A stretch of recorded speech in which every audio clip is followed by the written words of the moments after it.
नमस्कार, मैं प्रिया। आज है 1 मई। चले जानते हैं बिहार की 25 बड़ी खबरों को।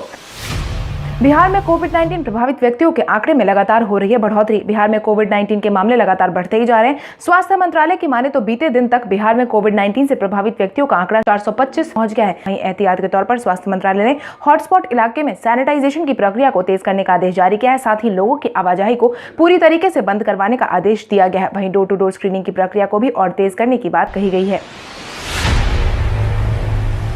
आज है अंतर्राष्ट्रीय मजदूर दिवस। अंतर्राष्ट्रीय मजदूर दिवस आज के दिन ही मनाया जाता है, जिसकी शुरुआत 1 मई 1888 में हुई थी। अंतर्राष्ट्रीय मजदूर दिवस को मई दिन के नाम से भी जाना जाता है। खबरों की माने तो यह दिवस अमेरिका के मजदूर यूनानियों ने सड़कों पर 8 घंटे से ज्यादा काम नहीं करने की मांग की थी, जिसके बाद अमेरिका में 8 घंटे काम करने का समय निश्चित कर दिया गया था। वहीं भारत में भी आज के समय में 8 घंटे काम करने के ही संबंधित नियम को लागू किया गया है। भारत में 1 मई का दिवस सबसे पहले चेन्नई में 1 मई 1923 को मनाया शुरू हुआ था। वहीं उसके बाद हर साल 1 मई को यह दिवस मनाया जाता है।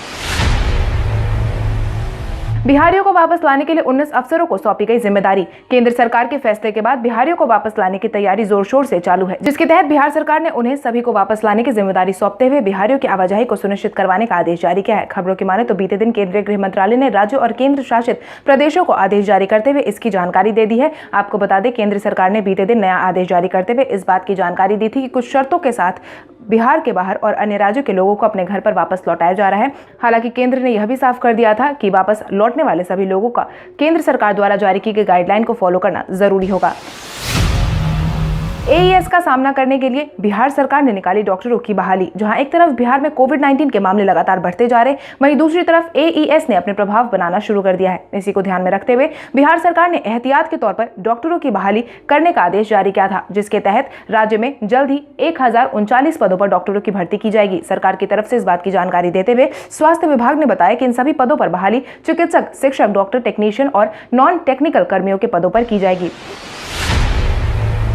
दूसरे प्रदेशों से आ रहे प्रवासी मजदूरों को लेकर क्वारंटाइन सेंटर बनाने की जारी किया गया आदेश। केंद्र सरकार के आदेश के बाद दूसरे राज्यों में रह रहे प्रवासी मजदूर, स्टूडेंट्स और पर्यटकों की आवाजाही का रास्ता खुल गया है, जिसके बाद सभी राज्य सतर्कता के साथ काम कर रही है। इसी को ध्यान में रखते हुए साथ ही आने वालों का खास ध्यान रखते हुए यह आदेश जारी किया गया है। साथ ही बॉर्डर पर भी आइसोलेशन सेंटर बनाने की कोशिश करने की अपील की गई है, जिसके तहत बिहार सरकार ने सभी प्रखंड को क्वारंटाइन सेंटर बनाने का आदेश जारी कर दिया है। वहीं लोगों की आवाजाही के लिए वाहन उपलब्ध करवाने के साथ साथ भोजन, आवासन, सुरक्षा, निगरानी, स्वास्थ्य जांच और अन्य सुविधाओं के बारे में भी सुनिश्चित कराने की अपील की है। इसके साथ ही मुख्यमंत्री नीतीश कुमार ने यह भी साफ कर दिया है कि बाहर से आ रहे प्रवासियों को लगभग 21 दिनों तक क्वारंटाइन में रहना अनिवार्य होगा। बिहार सरकार ने प्रवासियों को वापस आने के लिए केंद्र से स्पेशल ट्रेन चलाने की अपील। केंद्र सरकार के फैसले के बाद प्रवासियों की वापसी एक बार फिर से सुनिश्चित हो गई है, जिसके बाद उनकी वापसी को लेकर सरकार हर तरह के कदम उठा रही है। वहीं बिहार के बाहर रह रहे लोगों की संख्या काफी ज्यादा है, जिसको ध्यान में रखते हुए बिहार सरकार ने केंद्र सरकार से स्पेशल ट्रेन चलाने की अपील की है, जिसके तहत उप मुख्यमंत्री सुशील कुमार मोदी ने ट्वीट कर कहा है कि हमारी सरकार से आग्रह है कि इन सभी के लिए स्पेशल ट्रेन की उपलब्धता करवाई जाए, ताकि वापस लाने का काम जल्द से जल्द किया जा सके। अब बीते दिन केंद्र सरकार ने सभी प्रवासियों को उनके राज्य में वापस भेजने का ऐलान जारी किया था, जिसके बाद सभी राज्य अपने प्रवासियों को बुलाने की तैयारी करने लगे हुए हैं।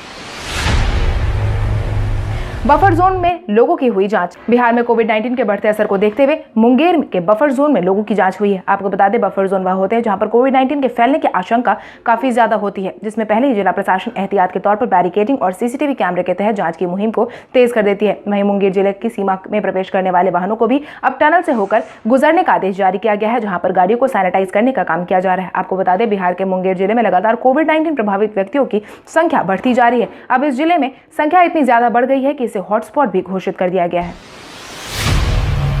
नीतीश सरकार ने सभी नियोजित शिक्षकों से की खास अपील। बिहार के शिक्षा मंत्री ने 17 फरवरी से ही सड़कों पर उतरे सभी नियोजित शिक्षकों से अपनी जिद को छोड़कर काम पर वापस लौटने का अनुरोध किया है। इसके पहले भी शिक्षा मंत्री ने सभी नियोजित शिक्षकों से वापस लौटने का अनुरोध किया था, मगर सभी नियोजित शिक्षकों ने अपनी मांग पर बने रहने का ऐलान जारी किया था, जिसके बाद अब नीतीश सरकार के शिक्षा मंत्री ने नियोजित शिक्षकों से अनुरोध करते हुए कहा है कि सभी शिक्षक अपने काम से वापस लौट जाएं और बचाव कार्य में मानवता की सेवा में अपना योगदान दें। उन्होंने आगे कहा कि स्थिति सामान्य होने पर सरकार बातचीत भी करेगी, जिसके बाद शिक्षा मंत्री कृष्णनंदन वर्मा ने शिक्षक संघ को पत्र भी जारी किया है, जिससे कि अब उन्होंने सकारात्मक जवाब आने की उम्मीद जताई है।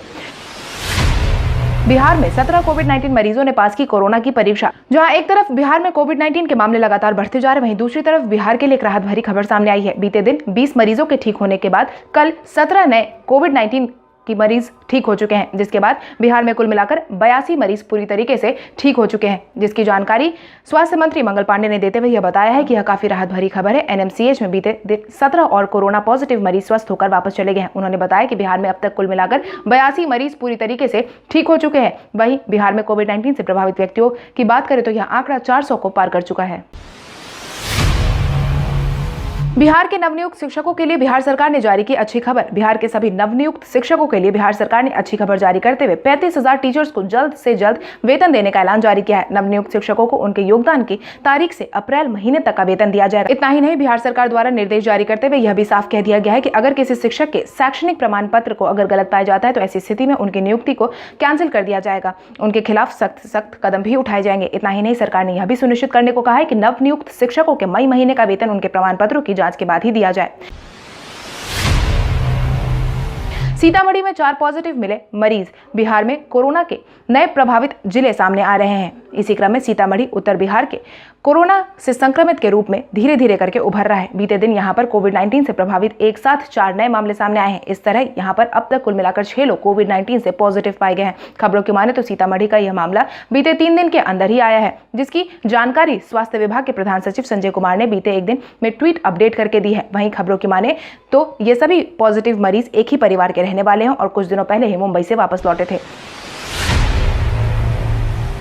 कोविड-19 से निपटने के लिए 6 अधिकारियों को किया गया प्रतिनियुक्त। बिहार में कोविड-19 लगातार बढ़ते मामलों को देखते हुए कोरोना से निपटने के लिए स्वास्थ्य विभाग ने 6 अधिकारियों की प्रतिनियुक्ति की है। खबरों की माने तो इन सभी की तैनाती स्वास्थ्य विभाग में की गई है। सरकार ने जिन बिहार प्रशासनिक सेवा के अधिकारियों की नियुक्ति की है उसमें ओम प्रकाश महतो, सुनील कुमार झा, भानु प्रकाश, नजर हुसैन, अजीत कुमार सिंह और सुधांशु कुमार चौबे का नाम शामिल है। आपको बता दें, बिहार में लगातार कोविड-19 के मामले में इजाफा देखा जा रहा है। इसी को ध्यान में रखते हुए मुख्यमंत्री नीतीश कुमार ने इन अधिकारियों की प्रतिनियुक्ति का आदेश जारी किया था। आईजीआईएमएस की नर्स सफाईकर्मी निकली कोरोना प्रभावित। आईजीआईएमएस की नर्स और सफाईकर्मी दोनों ही कोविड-19 से प्रभावित निकली हैं। खबरों की माने तो नर्स और सफाईकर्मी दोनों ही किसी मरीज के संपर्क में आने से प्रभावित हुई हैं। नर्स बेली रोड के राजा बाजार इलाके की रहने वाली है, वहीं सफाईकर्मी नौबतपुर में रहने वाली है। वहीं आईजीआईएमएस का एक मरीज भी कोरोना संक्रमित पाया गया है, जो पालीगंज का रहने वाला है। अब मरीज के कोरोना संक्रमित और भी सफाईकर्मी के कोरोना प्रभावित होने की आशंका बढ़ गई है। रेलवे अस्पताल कोविड-19 के मुकाबले के लिए है तैयार। कोविड-19 के बढ़ते मामलों को देखते हुए रेलवे अस्पताल भी अब मुकाबले के लिए पूरी तरीके से तैयार हो गया है, जिसमें मामले बढ़ते रहे हैं, जिसमें कि अब जल्द ही रेलवे अस्पताल के उपयोग में लिया जा सकता है। खबरों की माने तो पूर्व मध्य दानापुर, पंडित दीनदयाल उपाध्याय समस्तीपुर और गढ़हरा सहित 4 रेलवे अस्पताल में कोविड-19 के मरीजों के इलाज एवं बचाव हेतु विशेष तैयारी कर ली गई है। इतना ही नहीं, रेलवे चिकित्सकों द्वारा 75,000 से अधिक मरीजों की स्क्रीनिंग भी की जा चुकी है। आपको बता दें, रेलवे द्वारा तैयार किए गए अस्पतालों में 62 वेंटिलेटर, 256 ऑक्सीजन गैस और सिलेंडर, 196 इंफ्रारेड थर्मामीटर की सुविधा भी उपलब्ध कराई गई है, जिससे कि अब वहां आने वाले सभी मरीजों का खास ध्यान रखा जाएगा। साथ ही उनकी पूरी देखरेख भी की जाएगी। पटना यूनिवर्सिटी में बीते दिन से शुरू हुई दाखिले की प्रक्रिया। पटना यूनिवर्सिटी के सत्र 2020 और 21 में एडमिशन प्रक्रिया बीते दिन से शुरू हो गई है। वहीं पटना यूनिवर्सिटी का नया सत्र कोविड-19 के कारण लगभग 1.5 माह की देरी से 24 अगस्त से शुरू होने की संभावना जताई गई है। इससे पहले एडमिशन के लिए ऑनलाइन आवेदन की प्रक्रिया 30 अप्रैल से शुरू कर दी गई थी। पटना यूनिवर्सिटी में चलाए जा रहे विभिन्न अंडर ग्रेजुएट, पोस्ट ग्रेजुएट और सेल्फ फाइनेंसिंग कोर्सेज में दाखिले के लिए 30 अप्रैल से ऑनलाइन आवेदन की प्रक्रिया शुरू हो चुकी है। वहीं सभी अभ्यर्थी ऑनलाइन आवेदन 20 जून तक कर सकेंगे। वहीं एंट्रेंस डेट और इंटरव्यू जुलाई महीने में आयोजित करवाया जाएगा। गरीबों की बस्तियों में बिहार सरकार ने सैनिटाइजेशन की प्रक्रिया की तेज। बिहार सरकार ने कोविड-19 के बढ़ते प्रभाव को देखते हुए हॉटस्पॉट एरिया से शहर में काम करने वाले लोगों के घर घर जाकर अधिक से अधिक जांच करवाने की मुहिम को तेज किया है। स्वास्थ्य विभाग ने इसके लिए 2 टीम को लगाया है। खाजपुरा में एक सफाई कर्मी के कोविड-19 पॉजिटिव होने के बाद एयरपोर्ट के 4 अन्य सफाई कर्मी पॉजिटिव हो गए थे। इसमें सफाई करने वाले एजेंसी का सुपरवाइजर भी शामिल था। ऐसे मोहल्ले में, बड़े घरों और बड़े प्रतिष्ठानों में संक्रमण की चेन बनने की आशंका है। इसी को ध्यान में रखते हुए टीम का गठन किया गया है। वहीं सैनिटरी सुपरवाइजर और दूसरा आशा आंगनबाड़ी को भी शामिल किया गया है, ताकि बस्तियों में संक्रमण की चेन को बनने से रोका जा सके। STET एग्जाम की आंसर की वेबसाइट पर होगी अपलोड। बिहार विद्यालय परीक्षा समिति ने माध्यमिक शिक्षक पात्रता परीक्षा 2019 की दोबारा ली गई परीक्षा के पेपर फर्स्ट और पेपर सेकंड के सभी विषयों के सभी शीटों की आंसर की को वेबसाइट पर अपलोड करने का आदेश जारी किया है, जिसकी जानकारी अध्यक्ष आनंद किशोर ने दी है। वहीं उन्होंने यह भी बताया है कि STET परीक्षा की आंसर की को बिहार विद्यालय परीक्षा समिति की वेबसाइट biharboardonline.com पर अपलोड किया जा सकेगा, जहां से सभी अभ्यर्थी 4 मई तक आंसर की को देख सकते हैं। वहीं किसी भी तरीके की गलती के बारे में 4 मई तक ही ऑनलाइन माध्यम से आपत्ति दर्ज करवा सकते हैं। लालू यादव पर बढ़ रही कोरोना की आशंका हुई खत्म। बीते कुछ दिनों से अस्पताल में भर्ती राजद सुप्रीमो लालू प्रसाद यादव के प्रभावित होने की आशंका जताई गई थी, जिसके बाद अब जाकर राजद परिवार को राहत की सांस मिली है। दरअसल वार्ड में भर्ती लालू यादव के डॉक्टर उमेश प्रसाद समेत उनकी यूनिट के सभी डॉक्टर एवं स्वास्थ्य कर्मियों की रिपोर्ट आ गई है। इन सभी को कोविड-19 से प्रभावित होने की खबर नहीं है, जिससे कि अब राजद सुप्रीमो में कोरोना बढ़ने की आशंका बिल्कुल भी खत्म हो गई है। राजद ने जिला प्रवक्ताओं की नई सूची की जारी। बिहार में कोविड-19 के बढ़ते असर के बीच बिहार विधानसभा चुनाव को लेकर भी तैयारियां जोर शोर से शुरू हो गई है। इसी क्रम में राष्ट्रीय जनता दल के प्रदेश अध्यक्ष जगदानंद सिंह ने जिला प्रवक्ताओं की नई सूची जारी कर दी है। इस लिस्ट में विभिन्न जिलों में प्रवक्ताओं का चयन किया गया है, जिसके तहत राज्य के 48 नेताओं को जिला में प्रवक्ता बनाया गया है। राष्ट्रीय जनता दल के प्रदेश प्रवक्ता चितरंजन ने इन सभी प्रवक्ताओं की सूची जारी की है। वहीं राजद द्वारा जारी किए गए इस सूची को सभी अधिकारियों के पास भी भेज दिया गया है। मुख्यमंत्री नीतीश कुमार ने प्रवासियों को वापस बुलाने के लिए बुलाई हाई लेवल मीटिंग। केंद्र सरकार के आदेश के बाद जल्द ही बिहार में प्रवासी मजदूर, छात्र और पर्यटकों की आवाजाही शुरू हो जाएगी। वहीं उससे कोविड-19 के बढ़ने की आशंका भी और ज्यादा बढ़ जाएगी, जिसको ध्यान में रखते हुए मुख्यमंत्री नीतीश कुमार ने बीते दिन हाई लेवल मीटिंग बुलाई थी, जो कि मुख्यमंत्री नीतीश कुमार के आवास पर आयोजित की गई थी, जहां पर उन्होंने एक राज्य से दूसरे राज्य में बुलाए जाने वाले लोगों की पूरी प्रक्रिया के बारे में चर्चा की। वहीं सरकार किस तरीके से इस पूरे आयोजन को क्रियान्वित करेगी, इस पर अंतिम मुहर आज लगाई जाएगी। डीएलएड अभ्यर्थियों के पक्ष में सामने आए रालोसपा प्रमुख उपेंद्र कुशवाहा।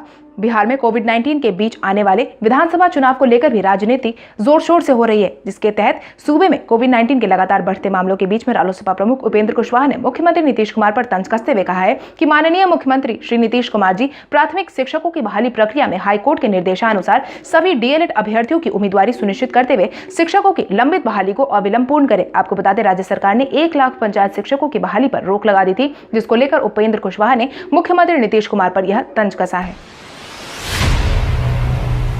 जीतन राम मांझी ने तेजस्वी यादव को लेकर दिया बड़ा बयान। हम प्रमुख जीतन राम मांझी आए दिन तेजस्वी यादव पर तंज कसते रहते हैं। इसी क्रम में उन्होंने एक बार फिर से तेजस्वी यादव को आड़े हाथों लेते हुए कहा है कि जब विपक्ष के नेता ही नहीं है तो हम लोग के बोलने का सरकार पर क्या असर होगा। इसके आगे उन्होंने कहा कि जब भी बिहार में कोई परेशानी उत्पन्न होती है तब तेजस्वी यहाँ पर मौजूद नहीं होते। मीडिया से बातचीत के दौरान उन्होंने कहा कि यह सच्चाई है, मुझे कहने में संकोच तो हो ही रहा है क्योंकि हम लोग महागठबंधन में शामिल है, लेकिन तेजस्वी जी का यही रवैया शुरू से देखने को मिला है। वहीं जीतन राम मांझी के इस बयान से महागठबंधन दल में फूट साफ तौर पर देखने को मिल सकती है। कोटा में फंसे छात्रों को लाने के लिए पप्पू यादव ने भेजी 30 बसें। कोटा में फंसे छात्रों को वापस लाने के लिए जा प्रमुख पप्पू यादव ने बीते दिन बिहार से रवाना कर कोटा के लिए 30 बस भेजी है। वहीं कोटा के कलेक्टर राजस्थान के मुख्यमंत्री के सचिव से बात हुई है, लेकिन उनका कहना है कि कम से कम 250 बसें भेजी जाएं, तब जाकर के छात्रों को भेजा जाएगा। राजस्थान के मुख्यमंत्री अशोक गहलोत जी के आग्रह से ही बस को सैनिटाइज करवा दिया जाए, छात्रों को सुरक्षित यात्रा का इंतजाम सुनिश्चित करवाया जाए। इसके साथ ही पप्पू यादव ने यह भी कहा कि अगर बिहार सरकार के पास धन नहीं है तो मैं तन मन धन से हर बिहारी को बिहार लाने को प्रतिबद्ध हूं। लालू यादव ने नीतीश कुमार को एक बार फिर लिया आड़े हाथ। राजद सुप्रीमो लालू प्रसाद यादव ने एक बार फिर से मुख्यमंत्री नीतीश कुमार को आड़े हाथों लेते हुए कबीर के दोहे के जरिए समझाते हुए यह कहा है कि आज आपका समय है, कल जनता आपको जवाब देगी। उन्होंने आगे ट्वीट में लिखा कि कबीर के दोहे में हमारे मजदूर भाइयों की भावना और बिहार सरकार के लिए संदेश छिपा है। माटी कहे कुम्हार से तू क्या रौंदे मोए, एक दिन ऐसा आएगा मैं रौंदूंगी तोए। बिहार सरकार बिहार के बेटे बेटियों के साथ जो रवैया कर रही है, एक दिन इसका जवाब उन्हें जनता देगी। आपको बता दें, इस साल ही बिहार में विधानसभा चुनाव होने हैं। ऐसे में सरकार और विपक्षी दलों के बीच राजनीति भी जोर शोर से देखने को मिल रही है। ऋषि कपूर के दुनिया को अलविदा कहने के बाद मुख्यमंत्री नीतीश कुमार ने व्यक्त की अपनी संवेदना। बीते दिन ऋषि कपूर ने दुनिया को अलविदा कह दिया था। इरफान खान के बाद ऋषि कपूर के इस तरीके से दुनिया को अलविदा कहने पर पूरे बॉलीवुड का माहौल अशांत है। वहीं ऋषि कपूर के जाने के बाद अलग अलग शोक संवेदनाएं देखने को मिल रही है। इसी क्रम में नीतीश कुमार ने भी ऋषि कपूर को याद करते हुए अपनी संवेदना व्यक्त करते हुए कहा कि फिल्म जगत को अपूरणीय क्षति और भारतीय सिनेमा के लिए यह एक दुर्भाग्यपूर्ण समय है। ईश्वर उन्हें शांति दे और उनके परिजनों को बल प्रदान करे। आपको बता दें, बीते दिन ऋषि कपूर मुंबई के एक अस्पताल में भर्ती थे, जहां पर उन्होंने अपनी आखिरी सांस ली। कल हमारे द्वारा पूछे गए सवाल का जवाब आप में से बहुत सारे यूजर ने हमें कमेंट करके दिया था, उसके लिए आपका बहुत बहुत धन्यवाद। आप में से जिन यूजर का कमेंट हमें अच्छा लगा है उनके नाम है परदेसी कुमार, कुंदन चंचल, दया शर्मा, भोला प्रसाद, उमेश कुमार, राजीव रंजन, मुकेश कुमार, सोनू वर्मा, अर्जुन कुमार, सुबोध प्रसाद, प्रदीप कुमार, सुभाष कुमार, प्रीति देवी, आर्यन राज, संजय गुप्ता, नौशाद रहमानी। इसके अलावा हमारी टीम को और भी लोगों के जवाब अच्छे लगे, मगर समय के अभाव के कारण हम उनका नाम नहीं ले पाए, लेकिन आप हमारे सवालों का जवाब देते रहे। हम कल आपका नाम लेने की पूरी कोशिश करेंगे। तो चलिए बढ़ते हैं आज के सवाल की ओर। आज का सवाल कुछ इस प्रकार है, बिहार में कोरोना के बढ़ते मरीजों की संख्या को देखते हुए क्या आपको लगता है कि 4 मई को लॉकडाउन हट जाएगा या नहीं? अपने जवाब हमें कमेंट करके जरूर बताएं। इसके साथ ही आज के लिए बस इतना ही। अगर आप ये वीडियो हमारे YouTube पर देख रहे हैं तो हमारे चैनल को सब्सक्राइब करें और बेल आइकन दबाना ना भूलें। और अगर आप ये वीडियो हमारा Facebook पर देख रहे हैं तो इस वीडियो को लाइक करें और ज़्यादा से ज़्यादा शेयर करें। धन्यवाद।